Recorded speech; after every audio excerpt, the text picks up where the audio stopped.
Ou seja, você deve começar o seu entendimento acerca de Deus, acerca da Escritura, acerca de você mesmo, tomando por início ou tomando por base qual é o desejo de Deus no seu coração, que Ele estabeleceu antes da fundação do mundo. É o que nós chamamos de a suprema vontade de Deus. Então, se nós começarmos deste ponto, ou seja, se você começar a pensar as Escrituras a partir da suprema vontade de Deus, então você começou corretamente. E aí temos uma palavra que talvez sintetize e resume todo esse primeiro momento, essa primeira mensagem. Poderíamos usar a palavra cristocêntrico. Cristocêntrico vem de Cristo, Logos, que é o princípio de tudo, aquele por meio de quem, em quem e para quem todas as coisas foram feitas. E eu chamo a atenção dos irmãos para esse ponto, porque é um ponto crucial. Eu dizia que nas semanas anteriores, que por mais que sejam 4 verdades ministradas, mas são 4 verdades que devem ser compreendidas, uma em relação à outra. Então, o princípio de tudo, que está de acordo com a vontade de Deus, que está de acordo com Deus, é a verdade acerca do seu Filho.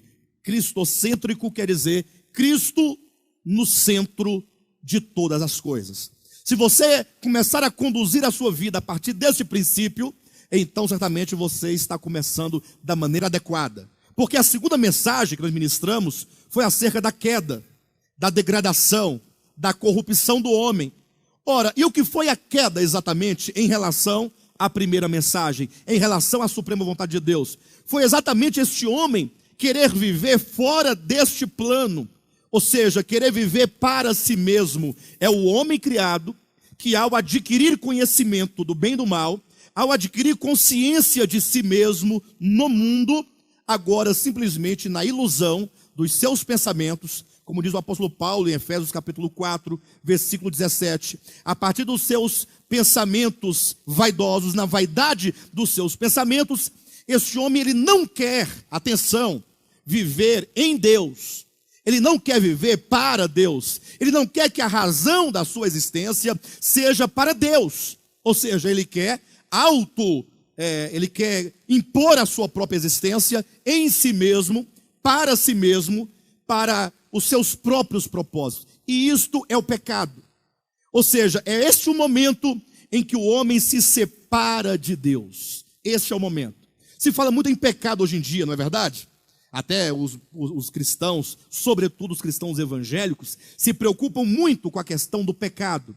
Entretanto, poucos sabem os cristãos evangélicos acerca do pecado.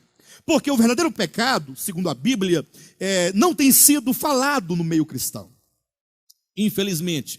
Pastor, mas como assim? Assim que eu me converti, logo eu fui para uma reunião, um culto de doutrina, e me falaram tudo o que eu tinha que fazer, o que eu não tinha que fazer. Exatamente esse é o ponto.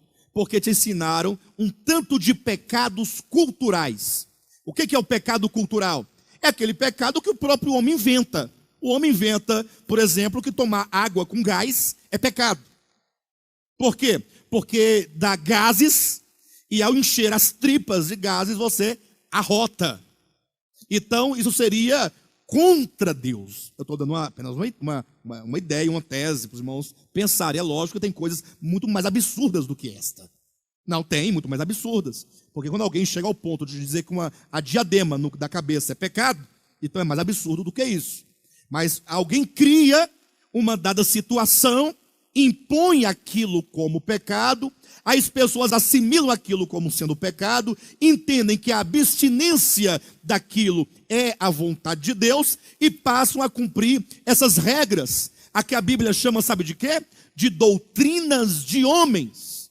Mesmo que essas doutrinas sejam faladas e sejam feitas em nome de Deus. Os irmãos querem um exemplo disso? De doutrina de homem feita em nome de Deus? Bem, basta que você leia, por exemplo, Mateus capítulo 15.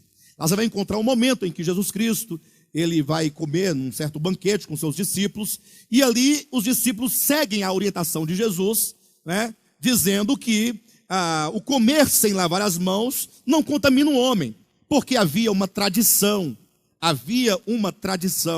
do povo judeu, que antes de eles se alimentarem, eles deveriam borrifar uma certa água sagrada, uma certa água ungida. Olha, os nomes são bem antigos, né? Uma certa água benta, uma água abençoada, quem sabe uma água de Israel, né? Uma água que tem alguma coisa que as outras águas não tenham.